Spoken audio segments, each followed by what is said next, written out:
The teachings of Rabbi Ephraim Sprecher, Dean of Students at Diaspora Yeshiva on Mount Zion, Jerusalem. Today's Tanit Esther. Why are we fasting today? If you look in the Megillat Esther, Esther's fast was on Pesach, not now. So why are we fasting today? Today, the 13th of Adar. If you look in the Megillah, today the Jews defended their lives in the Persian Empire, and they killed out 75,000 terrorists. Today, the 13th of Adar. In biblical times, when Jews went to war, they fasted. So the fast today, we're commemorating that fast that the Jewish people did when they went to war throughout the Persian Empire. Another reason why we're fasting today is, why did Haman come in the first place? Why did he come? So the Talmud tells us that the Jews attended a drunken party where the food wasn't kosher and of course the entertainment wasn't kosher, right? So we sinned by eating and drinking. So now we're abstaining by eating and drinking. So to fix a sin, you can go to the opposite extreme. Since we sinned by eating and drinking, so now we abstain. But there's a higher level to fix the sin. The way you sin is the way you win. Therefore, on Purim, we have a meal with meat and wine because we sinned with what? With an unkosher party. So on Purim, we have a kosher party, L'Shem Shemayim. So we're elevating eating and drinking. Two ways to be metakein. You can go to the other extreme or through what? Indulging in eating and drinking. And therefore, there's a mitzvah to eat and drink on Purim, L'Shem Shemayim, to fix the eating and drinking which was done against the Torah. Yom Kippurim, it's interesting that the Zohar calls today Yom Kippurim, a day like Purim. A day like Purim. On Purim, the day before Purim, we're fasting, and then we're feasting. Yom Kippur, it's the opposite. Yom Kippur, what do you do first? Yom Kippur, Erev Yom Kippur, you feast, and then you fast. Then Ahapachu. Here, it's what? Fasting. The opposite, right? It's the opposite. Then Ahapachu. So therefore, Yom Kippurim. But today I want to talk about Esther. Is sin a virtue? What do I mean by that? Now, why name the holiday Purim? It's very strange in Yahadut. The holiday describes what took place. Passover, God passed over, right? When he killed the firstborn, the Egyptians. Sukkot, God made us magic booths. Shvuot, Chag Matan Torah. What has Purim got to do with what happened? So Haman cast lots, right? He cast lots when what? Went to murder the Jews. So because he had a lottery, therefore we have to call the Yontiv lottery. Purim is a Persian word. I asked my wife, she told me, Purim is a Persian word. And in Hebrew, how do you say Purim? Goral. So why do you call the holiday Goral? Just because Haman cast lots when to kill the Jews, translation of Purim is Goral. So what? What does Goral mean? Chance, lottery, things happen by random. That's the Amalekite belief. Everything is mikre, asher karcha baderech. The Amalekite belief is everything that happens is chance. There's no one guiding the world. So Haman called the Yontif Purim, which means lottery, chance, random. There's no one in charge. If it feels good, do it. But the word goral has another meaning in Hebrew. It's amazing that the word goral, besides meaning chance, randomness, and lottery, it also means destiny. You say in Hebrew, agoral sheli. Agoral sheli. What does that mean? My destiny. How could you have one word in Hebrew that has what? Two opposite meanings. It means randomness, chance, but it also means my destiny. The same idea with Vayikra El Moshe, last week's parsha. He called to Moshe. Who's the he? Who called to Moshe? Hashem. Hashem, but it doesn't say that. It doesn't say that. He called, and there's a small aleph there, Vayikra. If you take away the aleph, you have Vayikor. What does Vayikor mean? Everything is chance. But there's an aleph there. But it's small. Things look like they happen by chance, by mikra, like goral. But that's just a facade. That's just a masquerade. If you look behind the masquerade, what looks like a goral, random and chance, but looks like vayikor, mikra, koinky dinky, that's just a masquerade. If you look behind the mask, you'll see a goral sheli. That it's my destiny. Whatever happens to me, that's my destiny. It looks like it happened random. I had to go here, I had to meet this one, this disappointment, and that disappointment. That's the goral, that's the vayikor. That's the masquerade. But you're supposed to look behind the mask. What looks like chance is really goral sheli. It's my unique destiny if you look under the mask to find the true face of our reality. So things happen by chance, that's just the facade, that's just the masquerade. That's what Amalek wants us to believe. But we know, peekaboo, hide and seek, that it's all HaKadosh Baruch Hu behind the mask. Hateva gematria Elohim. So why does God play this game with us? Avi, why? You ever play hide and seek with your kids, right? Because in order to make free will operate, HaKadosh Baruch Hu has to play this game with us with the masquerade. Otherwise, we'd all be puppets. So God doesn't want puppets, so therefore, what does he do? He hides behind the mask of Mikra, of Goral. But that's just what? To keep us interested.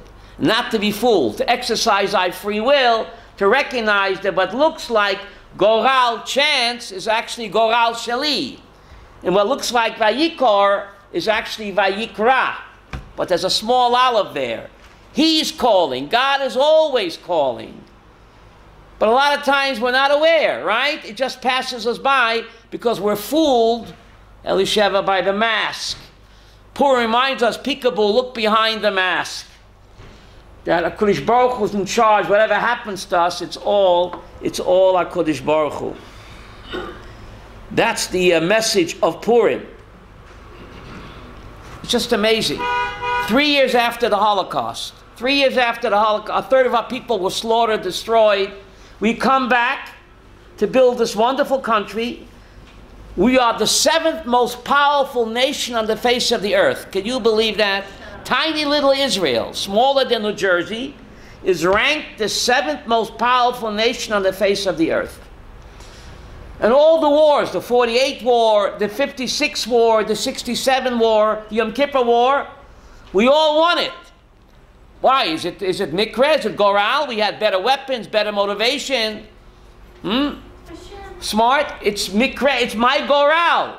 It's my destiny.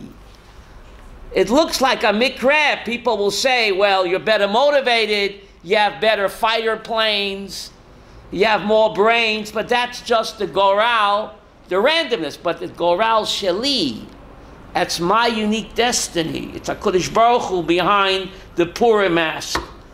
We'll talk more about that.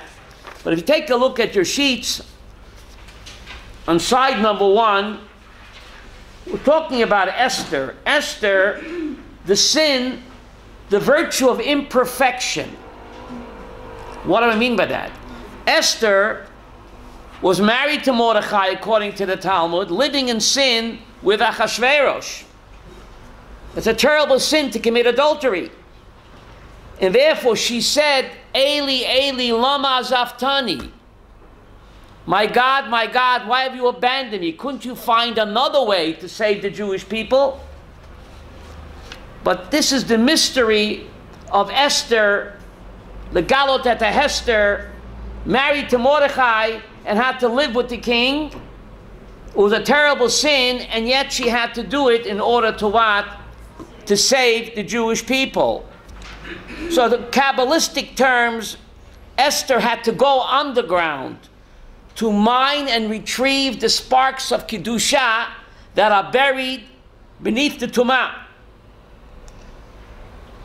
There's a lot of Kedusha buried under Tumah. So just like when you're mining gold, you have to what? Go beneath, right? The Jews went to Mitzrayim to get the Memtesh Sharei Tumah. Why did we have to go there? To capture and release the sparks of Kedusha, where? Hidden in Mitzrayim. And then Eretz Canaan. Rashi said that Mitzrayim and Canaan were the most corrupt, immoral nations on the face of the earth.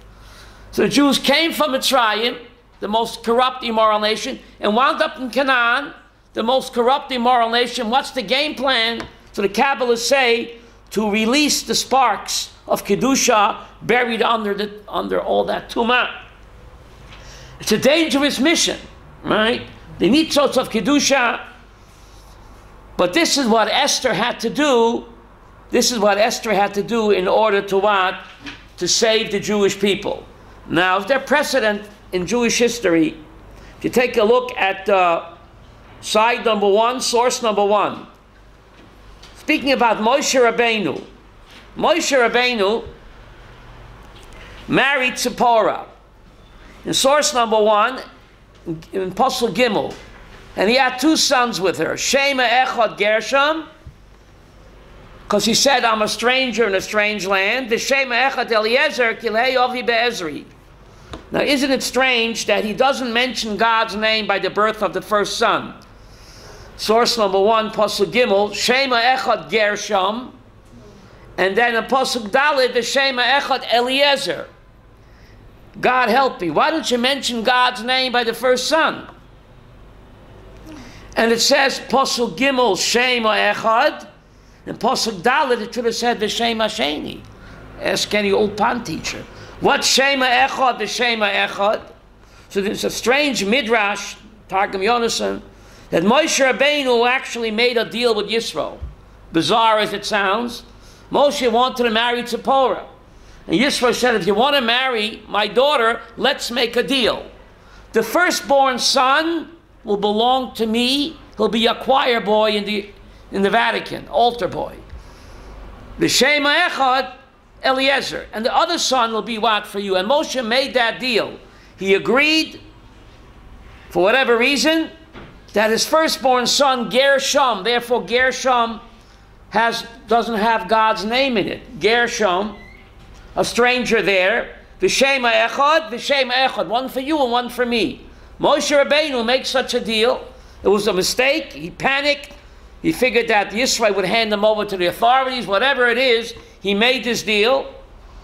And besides that, and he made that deal, Afal Pikain, he became the great Moshe Rabbeinu. He was under the rest, but he made that deal. Therefore, it says Shema Echad, V'Shema Echad, not Shema Sheni. And it doesn't mention God's name until the second son. But we see even the greatest of the great made this error. And Esther Hamalka had to do this, to live with this non-Jew in order to save the Jewish people. She had to go underground, act as a double agent. Shlomo Goren Ratzal used Esther to justify Mossad agents who were planted in the Arab countries. They married Gentile women to protect their cover when in enemy countries. And Shlomo Goren said that if Esther can do it, these Mossad agents can do it as well. Where you have Jewish men marrying Arab women who were to keep their cover. 007. So sometimes you have to do something which is against the Torah in order to what? To save lives.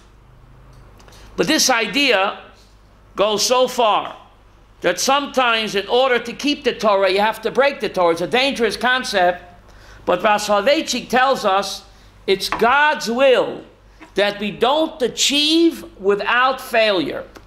Everyone has to go through their own Hester upon him, Rav Soloveitchik says.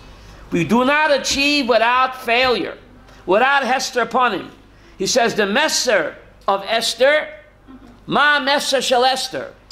All of us, like Esther, have to go through our Hester upon him in order to accomplish. Rav Soloveitchik said God decreed for us to fail in order to achieve. Even Moshe Rabbeinu had to fail, had to have broken tablets. Moshe Rabbeinu had to have broken tablets in order to achieve. Judaism teaches that we have to accept failure and rise because of it. And we'll see over here, not just Esther, but Aaron a Cohen. Everyone has to go through their Hester upon him in order to achieve. Rav Soloveitchik proves it. If you look in Sefer Bereshis, God tells Adam, Kotz v'dardar, your lot is to have thorns and thistles. Kotz v'dardar. And then it says v'yachalta. In order to enjoy, produce, first you have to go through Kotz v'dardar. Everyone in their lives goes through this period. If you take a look at source number 3, source number 3, Pasuk Zayin, Moshe tells Aaron, approach the Mizbeach and make atonement. And Aaron was ashamed to approach the Mizbeach. He was ashamed to become the high priest. Why was he ashamed? Look at source number 4, Rashi, Krav al Mizbeach. Moshe had to tell him, approach the altar. Shoya Aaron Bosh, the Yoreh Lageshen. Aaron was ashamed because he was the one that made the golden calf. So he was ashamed to approach the altar and become what? The high priest. In source number 4. Omelo Moshe, Lamata Bosh. Moses says to him, why are you ashamed? Lekach nevcharta. Therefore you were chosen. Why were you chosen to be the high priest? Why? Bizarre as it sounds, because you're the one that made the golden calf. Therefore, you're the one to be the high priest. That's what Rashi's telling us over here. Don't be ashamed. Aaron became the high priest despite the Egel or Avi? Because of the Egel. That's pretty incredible. And source number 5, the Sfat Emet, explains that. And it's Dafke Aaron a Cohen, who built the Egel. He's the one to bring kapara on Am Yisrael. It's Dafke the Baal Tshuva, who fails and does tshuva. He is the one that can lead us to do tshuva. Been there, done that. If you're too perfect, you can't be a leader. It's Dafke someone like Aaron a Cohen, who sinned, who's not a tzaddik gomer. Sas Emes explains in source number 5. Therefore, Aaron was chosen, because a Baal Tshuva stands much higher than what? Than a Tzaddik Gomer. The Pasuk in Mishlei, Sheva Yipol Tzaddik v'kam. Baal Shem Tov says only when a person falls 7 times and he doesn't give up, only then is he called what? A Tzaddik. Now Soloveitchik points out something amazing. We read Mincha time, we'll read Mincha time, we read in the morning, that God told Moshe to chisel out two tablets of stone, and he's going to give him the second 10 commandments.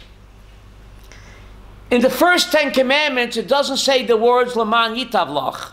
Avi, in the first 10 commandments, before the Jews sinned with the Egel, it doesn't say the words Laman Yitavlach. Laman Yitavlach, it should be good for you, is only where? Rachmiel, where? In the second 10 commandments. After the golden calf. Why is the words Laman Yitavlach not in the first 10 commandments? So only after Moses broke the tablets and chiseled out new ones, and God wrote another version where God added the words Laman Yitavlach. So Soloveitchik explains, because the golden calf became a golden opportunity for us to do tshuva. Tshuva me'ahava, which turns the sin into a mitzvah. So the sin becomes tov. Incredible as it sounds, Laman Yitavlach. You check the 10 commandments. In Pashas Yisrael, before the Chet Egel, doesn't say those words. Only after the Chet Egel, the second version, in Pashas Aschanan, God adds the words Laman Yitavlach. Says Soloveitchik, why? Because through the Koyach HaTshuva, we turned the sin into a win, so the sin became what? Good. You hear what I said? Laman Yitav, and therefore Laman Yitavlach is only what? Written in the second tablets after the sin. where the sin actually became good because to the koyach hatshuva, we turned the sin into a win. So this is the idea. Rav Soloveitchik says we all have to go through failure and hester upon him like Esther. Like Esther. We don't achieve without failure, says the great Rav Soloveitchik.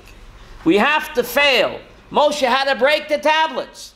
Esther had to do this. And we had to be in Memtesh Sharei Tumah in Egypt in order to achieve anything. Now that song, it don't come easy. It doesn't come easy, right? It's only through the koach of struggling that we are able to achieve anything. Now, Mishenechnas Adar Marben B'Simcha. What about Mishenechnas Nisan? Why is the month called Nisan? Because many Mir Nisan took place that month. So what am I, chopped liver? Why not Mishenechnas Nisan Marben B'Simcha? Why Dafke Adar? What about the month of Nisan? And why is God not mentioned in the Megillah? I think one question answers the other question. The month of Nisan, which is called Nisan, super duper razzle dazzle supernatural miracles took place, right? The 10 plagues, splitting of the Red Sea, the Mun, the Be'er Shal Miriam. But all those supernatural miracles, Rabbeinu, are all temporary. A supernatural miracle by definition is only temporary. Splitting of the Red Sea lasted one night.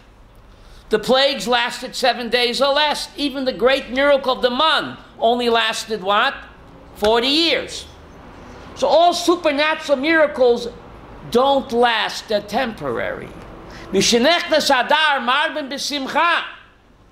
That whatever happens to me in life is a miracle. It's a Nes Nistar. It's better than splitting of the Red Sea, because splitting of the Red Sea is never going to happen again. It only happened once. But whatever happens to me in my life, nationally and personally, it's all miracles, says the great Nachmanides. It's all Nes Nistar. Whatever happens to me, it's all God. Vayikra, he called, a small aleph. You can read Vayikra, right? Pesach, Koinky Dinky. Who calls? Hakman doesn't say Vayikra Hashem, because anybody who calls me, it's always God. But he's wearing the mask. Peekaboo. Ador makes me so happy that whatever I think is Kawinky Dinky and Mikra and Goral, Ze Goral Shali. God has a unique destiny for each and every one of us. It ain't Mikra. That's just a Purim mask. So that should make me very happy. That whatever happens to me, it's my Goral. It looks random. But whoever calls me, whoever I meet, it's HaKadosh Baruch Hu behind the mask. And not to be fooled by the Purim mask. So Dafkin Adar. Dafkin Adar. Vayikra el Moshe vayedaber. Rachmiel, my Talmud asked a Bam Kashe. Vayikra is Loshen Chiba. In Vayedaber is Loshen Kashe.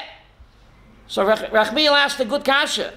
If Vayikra is a lovey-dovey term, it should have said Vayomer Hashem al Moshe. How come it says Vayedaber? Vayedaber is Loshen Kashe. It doesn't seem to fit with lovey-dovey. Vayikra. Is it lovey-dovey or is it tough as nails? What's the message? Yes. That even when God speaks to us tough as nails, it's still Loshen Chiba. Sometimes, you know, a parent has to show tough love. So even Vayedaber, not Vayomer, even when God has to speak harshly to us, Chas v'Sholom, it's still Vayikra, it's still Loshen Chiba. Whatever Hashem does, even the harsh decrees, Chas v'Sholom, it's all Vayikra, it's Loshen Chiba. How do you say Chiba in English? Lovey-dovey. Affection. Affection, thank you. That's one of the messages. So why is God absent in the Megillah? Because if you read the Megillah carefully, you'll see that every twist and turn is really God. his name doesn't have to be there, Elisheva. Why? Because every verse, if you read it carefully, he's there, behind the mask. I'll give you one example. Vatamoyin amalki Vashti lavo. The king is in a merry mood. He sends for Vashti to wear her keter malchut. To wear her what? Crown. But nothing else. Ooh. Vatamoyin amalka Vashti. She refuses. All of a sudden she became Miss Shy. The Talmud says that she was runaround Sue. I mean, she made Madonna look like a schoolgirl. When all of a sudden she became shy. Vatamoyin amalki Vashti lavo. Why didn't she want to come? She was just as immoral as he was.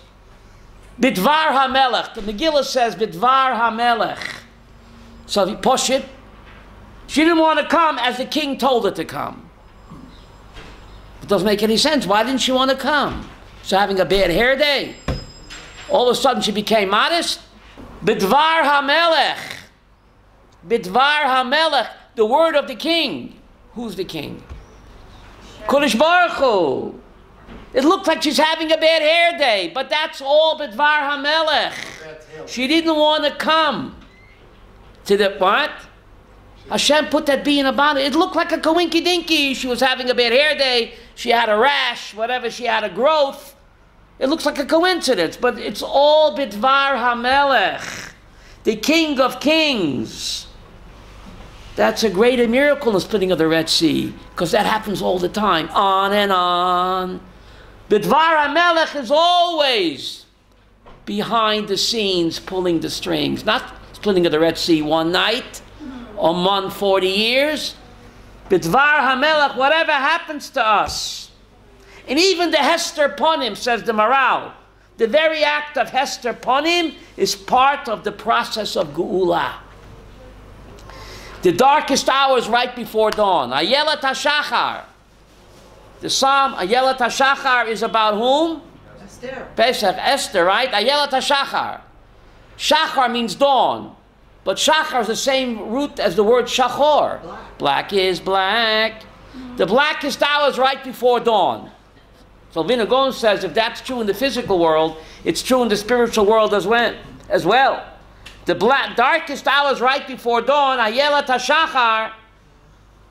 Dawn comes when the night is blackest. And so said the Vilna Gaon, the dawn of redemption will also come when the night looks the blackest. As in the days of Esther, things look very black and bleak. And then the Shachar of redemption came. So the message of the Megillah is, if you're having a bad hair day, don't blame your spouse, don't blame your boss. It's all HaKadosh Baruch Hu. The letters Adar, Pesach, Adar, Aleph Daled Reish, Ein Dover Ra. Ein Dover Ra. What looks bad is really Ein Dover Ra. It's just a masquerade. It's just a masquerade. It's all HaKadosh Baruch Hu. Why Vashti didn't want to come? God orchestrated, God put that bee in her bonnet, or in her crown, in order to what? To get her out of the way? To make room for whom? Esther. Now we read the Megillah in 45 minutes, we don't realize it played out over 9 years, not 45 minutes. Esther, when she was proclaimed queen, only 9 years later, was Haman swinging from the tree. So it's hard to connect the dots or the pieces of the puzzle. All of us are writing our own personal Megillah, Chava, you know that. All the twists and turns, why me, why is this happening to me? Esther couldn't figure out. A nice Bes Yaakov girl, I have to be the queen of the Persian Empire to intermarry. That make no sense. Why is this happening to me? 9 years later, she knew why. But sometimes we don't find out until 90 years later. But we trust that there's a great master up there who wears a mask. And Tafkid of Purim is not to be fooled by the mask, to look behind. So we wear masks because God is wearing a mask. Hateva gematria Elohim. Nature itself is God's mask. Hateva is the same numerical value as the word Elohim. 86. I'll give you an example of the ongoing Purim miracle. The recent heavy rains that we've been having. Last year, we didn't have any heavy rains. It was a drought. Why dafka this year, the heavy rains? The burned fields around Gaza have been a blessing in disguise. What did I just say? The burned fields for the Gaza balloons, our peace partners, all that ash have made the soil extra fat, extra fertile, and extra rich. And because of those heavy rains, Ray, it's now greener and lusher than before. Now, why the heavy rains now? Why there was no heavy rains last year? Last year, there was no Gaza fire balloons. But you put 2 and 3 together, Rabbi Abramson. It's mamish a Purim miracle. Last year, there was no heavy rains. There was no ash to fertilize. Dafke this year, when our peace partners sent over these fire balloons and burned the fields around Gaza, and the fields became full of ash, so Dafke, when that happened, Avi, pour it on. Pesach, heavy rains non-stop. You don't see the Purim miracle? You don't see that? Gee, it's a coinky-dinky. Why it rains heavy this year, Ilana, and not last year? Coinky-dinky, but no. That's the ongoing Purim miracle. Now we need the heavy rains, because all of that ash in the burned fields of Gaza are full of proteins and nitrients, whatever they're called. And now the fields have become lush and green better than before. It's just amazing. Thanks to the fire. So what ain't dovara, it looked bad. The terrible balloons that burned the fields around Gaza, Pesach, looked bad. Ain't dovara, Adar, ain't dovara, Aleph Daled Reish. Those heavy rains and those ash have turned the soil extra fertile and extra rich. That's the ongoing Purim miracle. The fields have become rejuvenated. And the Purim miracle, why we celebrate with a meal? Kimu v'kiblo Yehudim, the Jews received the Torah again on Purim, right? Unlike the first time when it was a shotgun wedding. On Purim, we received the Torah voluntarily. So we rejuvenated ourselves as the fields around Gaza rejuvenated. Avi, coinky dinky? A skeptic would say that. Is that Mikra, Vayikor, or is it Vayikra? Is it Goral or Goral Shali? Purim, what a holiday. Well, you couldn't make this up. Dafke now, the fields and the heavy rains. There's a heavy rain we had on Shabbos. It was hailing in Bethel. Hailing. What's worse than raining cats and dogs? Hailing taxis. Yes. Raining cats and dogs, you might step in a poodle. By petting the poodle, that's right. Right? So ein davara. So the burned fields look terrible, but little do we know that HaKadosh Baruch Hu was orchestrating all of that ash to saturate the fields with nutrients and nitrients, whatever it's called, proteins, and the heavy rains, dafke now, not last year at Pesach, we didn't need it. It's part of the Purim miracle. It's just on and on. Unbelievable. And therefore we name Danish after Haman. Isn't that strange? We call a Haman Tash. Would you name a cupcake after Arafat? Or Abu Mamzer Danish? A Nasrallah cookie. Nasrallah. Why do you call a Haman Tash? Why do you name a cupcake after Haman, a cookie? And in Hebrew it's called Oznei Haman. Oznei Haman. So the Talmud says that because of Haman, the Jews gave ear to the Torah. The 48 Nevi'im told the Jews, keep the mitzvahs, and they said to the Nevi'im, get lost. Wow. Take a long walk off a short pier. Haman comes along with his evil decree, Elisheva, Osnei Haman, all the Jews gave ear to the Torah. So in a weird way, Haman was good for the Jews. He caused us to give ear to the Torah. And therefore we name a cookie after him. Ein Dovara.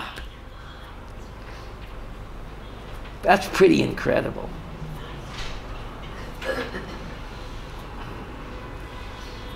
Moshe Rabbeinu, Prince of Egypt. Esther, Queen of the Persian Empire. Does it make any sense? It's a Purim spiel.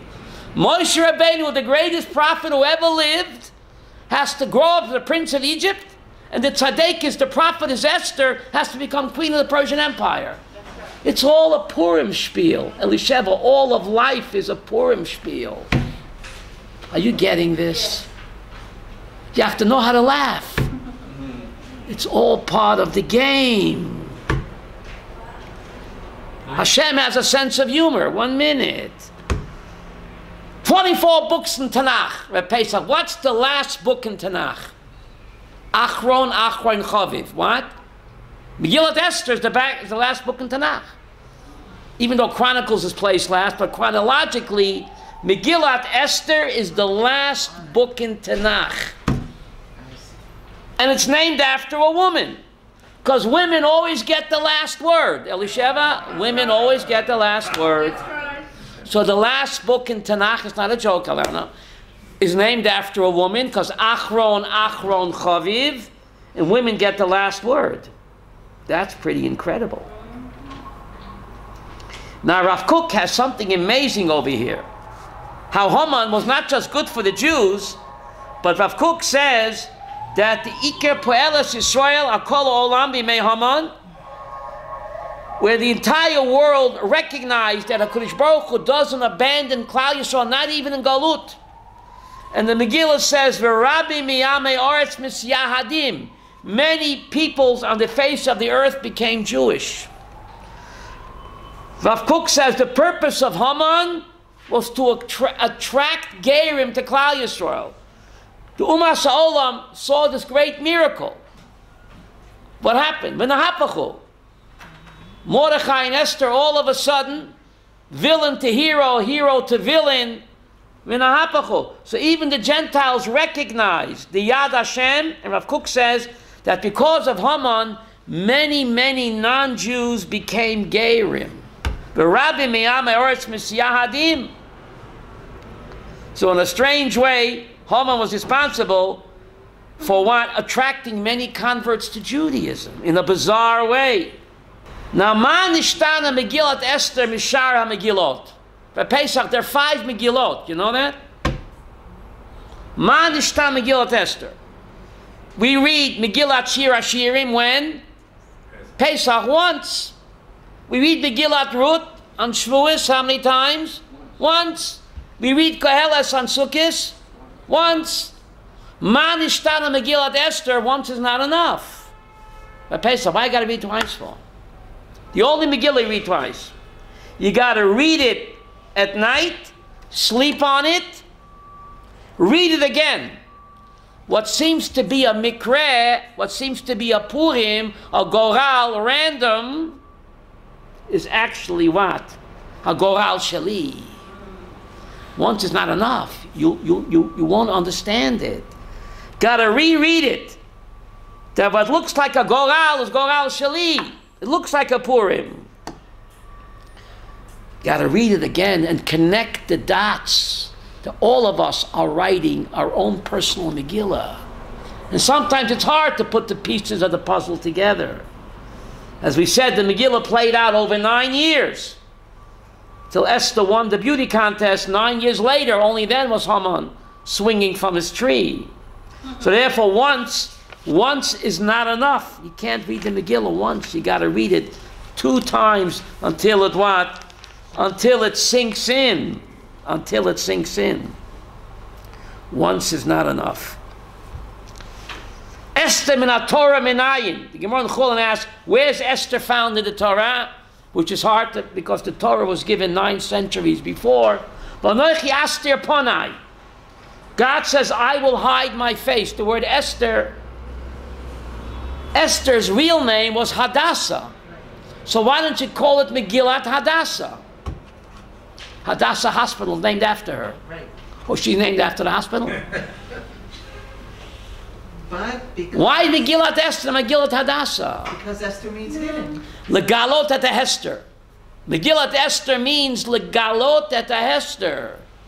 To reveal the one who's hiding in the Megillah. Who's hiding in the Megillah? Hashem. And who's hiding in my life? Hashem. He's there with me through all thick and thin, behind closed doors, in my good moments and my better moments. He's always there. That's a greater miracle, Avi, than splitting of the Red Sea. Because splitting of the Red Sea only happened what? Only one night. But God is with me all the time. Imo anochi b'tzara. In good times and in bad, He never leaves me. He's wearing the Purim mask. That should make me very happy. That's the month of Adar. That He's always with me and never abandons me. That's pretty amazing. Yom Kippurim.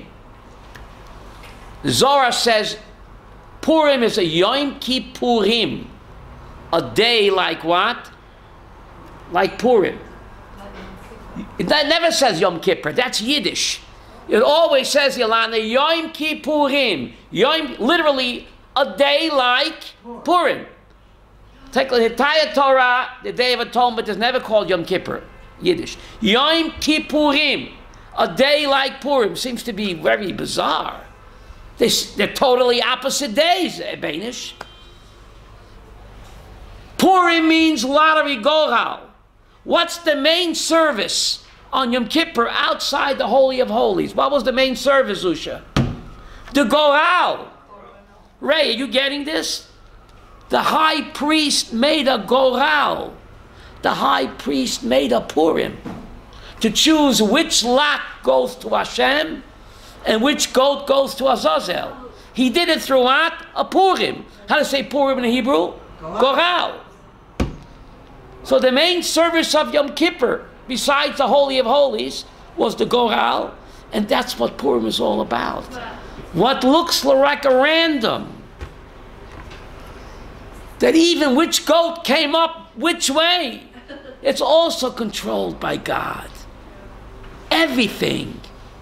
If God controls the fate of a goat, certainly my fate.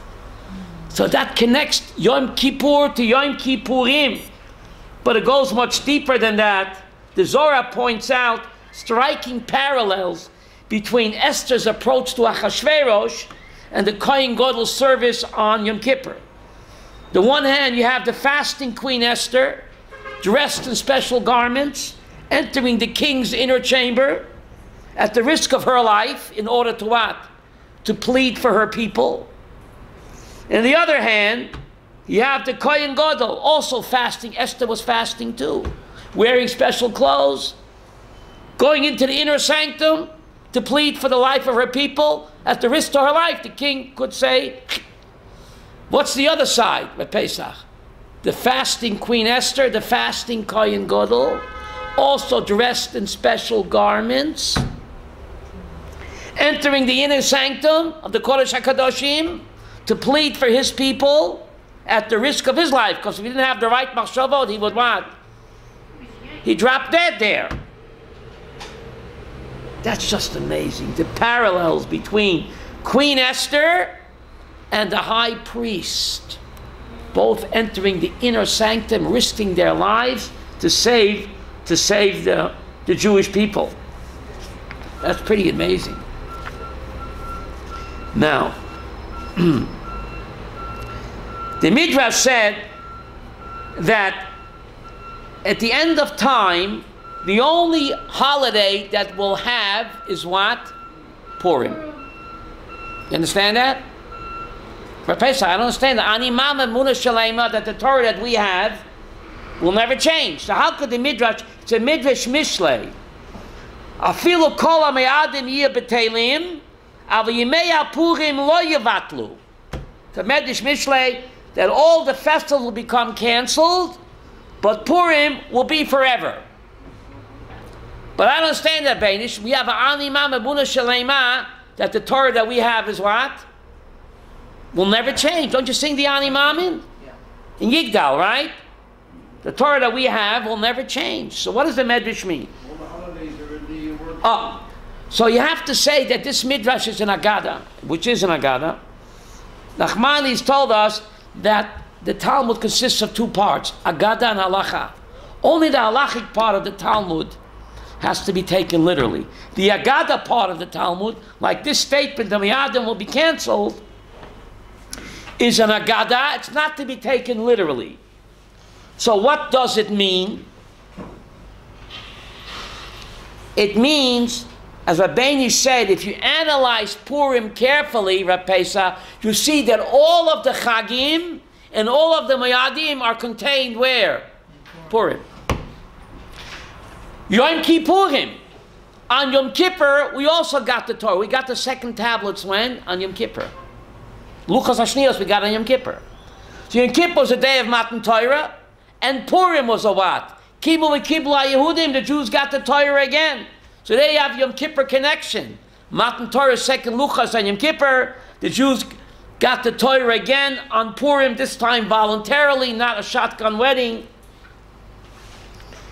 So you have Yom Kippur, Yom Kippurim.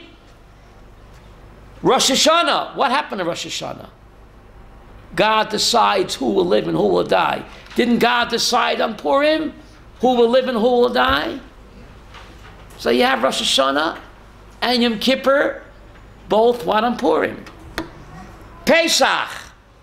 Pesach, we got Cherut. Freedom, freedom. Freedom from what? From slavery. Purim is better. We got freedom from death.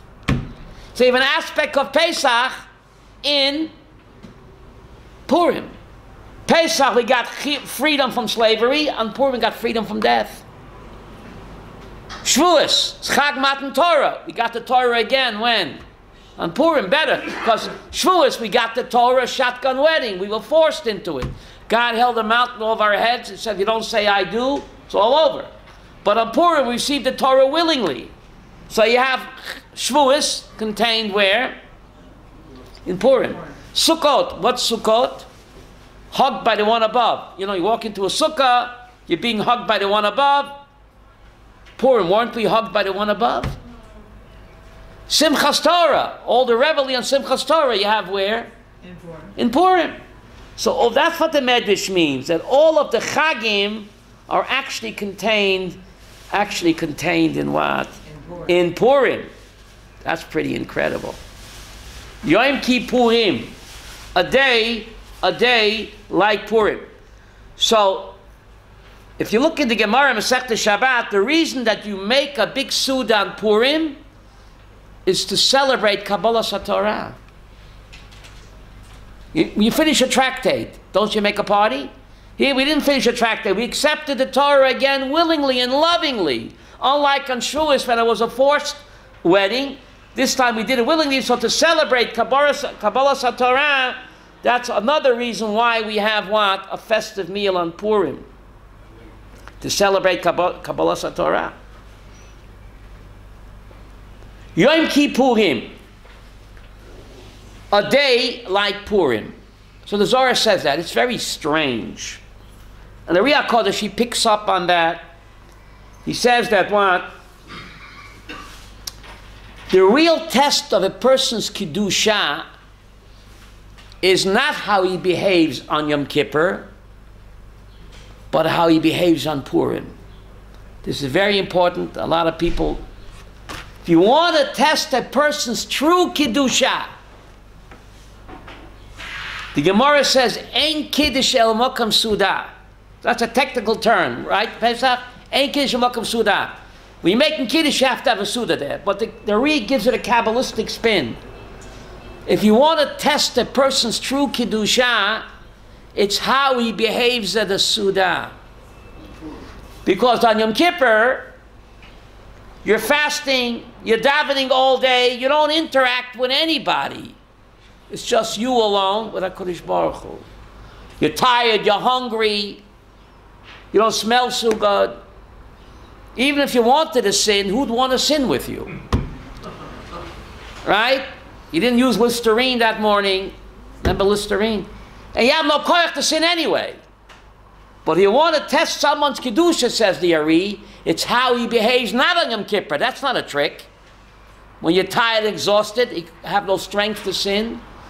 But how you behave on Yom Kippurim, Purim, when you're indulging in a sunnah and yayin, and you behave like a Jew, not throwing up and saying stupid things, but if you behave like a Jew despite the alcohol, that's the true measure of a person's kedusha, says the Ari. So those people that throw up and get drunk, they're making a chilul Hashem. They're making a chilul. But some people say, don't confuse me with facts. Right? If you want to gauge someone's kedusha, says the Ari, it's not how they fast, but how they feast. Shall I repeat that? Elisheva. You know that. If you want to measure someone's kedusha, it's not how they fast on Yom Kippur, but how they feast on Purim. That's the true measure of kedusha. That's pretty amazing. But some people, you know, they're out to lunch. They don't realize that. What? Yes? Out to lunch, not today, right? Mm? Why was it so hard for the Jewish people to ignore the 48 prophets and 7 prophetesses? Why? Why? Because they lived comfortably in Babylon, Long Island. So why should they listen? Why should they listen? Everything is hunky-dory and rosy. So Hashem had to send this worldwide anti-Semitism. Hello? You don't belong in Babylon, Long Island. Though you think so, wake up. Just amazing. We forget. Koresh had already given the Jews permission, Aviezer, 50 years before Haman. Jews, come home, I'll support you. But the Jews were not, only 42,000 came. Millions remained behind in Babylon, Long Island, and Persia. So God said, what are you guys still doing here? 50 years later, so Haman had to come to wake us up. We don't belong in Chutz La'aretz. Don't get too comfy in Pittsburgh, or in Crown Heights, or in Florida, or in South America, or in France. It's all God's plan. Ray, you know that. The irrational worldwide anti-Semitism. It's like in the days of Haman. Hashem says, you guys got to come home. You don't belong in Chutz La'aretz. What are you still doing there? The Jews didn't belong there. They felt too comfortable. So why should they listen? Comes along a Haman, and unfortunately, we only unite and do the right thing when what? When we feel threatened. Yeah. Unfortunately. And that's why you don't say Hallel when? On Purim. Because the nest took place in Chutz La'aretz. The Jews had no business being there 50 years after Cyrus had already encouraged them to come home. You look in Isaiah, God calls Cyrus my Mashiach. Was that Cyrus? Cyrus Vance. Was that Esther's child? No. That was, you're mixing me up. Koresh died with no heir. So Achashverosh, who was what? A stable boy, he is the one that fomented the revolution. And he took over the kingdom. Revolution. And he married Vashti, the granddaughter of Nebuchadnezzar. And then when he knocked her off, he had a child with Esther. Esther was Darius. Esther and Achashverosh had a son, Darius. And he's the one that what? Built the second temple. So God works in mysterious ways. In mysterious ways. It's just amazing how the Hester Panim. Rav Tzadok HaKohen speaks about this. It's actually on the sheets. If you take a look at your sheets, you'll see on side number 2, We're on top of side number 2. You have it, Ilana? Retzodik HaKohen Mibablin. You have that? On side number 2. Bahani Avera Lishma. You have it? Side number, you know, got a book. You want an extra one? Side number 2, Retzodik HaKohen Mibablin. On Avera, Esther did an Avera Lishma. She transgressed for the sake of God. She was living with Achashverosh, intermarried. But why did she do it? Shlashma ba'achra aveira. For her sake. Who's the her? The Shechina. The chol aveira lishma hanu al korcha. Aidei ma'aseh zu yinolad achakach davar tov. After the aveira lishma, afterwards a good thing comes out of it. The b'shas ma'aseh hi aveira. While she's living with the king, it's a sin to intermarry, especially when she's married to Mordechai. The Gam Kodim. Im kvar nolat hatov lama yavra achakach. Rak shemizeh yatzmiach losed dover tov. From this aveira came a dover tov. What's a dover tov? Darius. The second temple never could have been built if she didn't live with Achashverosh. Darius, her son, who was Jewish by birth, even though he didn't live like a Jew, but he gave his mother the second temple. So that's the Hester Panim. All of us go through this stage of Hester Panim, failure and disappointments. But Rasaveitchik says we all have to go through that in order to achieve. If Esther would not have done this sin, Darius never would have been born. And who would build a second temple? So couldn't God figure out another way to do it? And she said, Eli, Eli, lama, lama zaftani. That's what she said in Psalm 22, Ayelet HaShachar. My God, why have you forsaken me? J.C. Penney took it from us. They got it from us, Psalm 22. My God, why have you forsaken me? What does God answer? The Haftarah we're going to read, Rabbi Averson, this mincha from Isaiah. Kilo machshavoseichem machshavoisai. God says, my ways are not your ways. And my thoughts. Why are you reading it today? By mincha, stick around. Isaiah. This is God's answer. Why couldn't God figure out another way to save the Jewish people? Well, Isaiah says, he tells Hashem, my thoughts are not your thoughts, and my ways are not your ways. You'll never figure out my game plan. Has to be this way. That's part of the Hester Panim. But again, the Maral Miprak says that the Hester Panim itself is part and process of the Geula. You can't have a Geula without a Hester Panim. It's part of the game plan. Why? God says, you'll never figure me out. My ways are not your ways. My thoughts are not your thoughts. For more of Rabbi Sprecher's teachings, visit RabbiSprecher.com.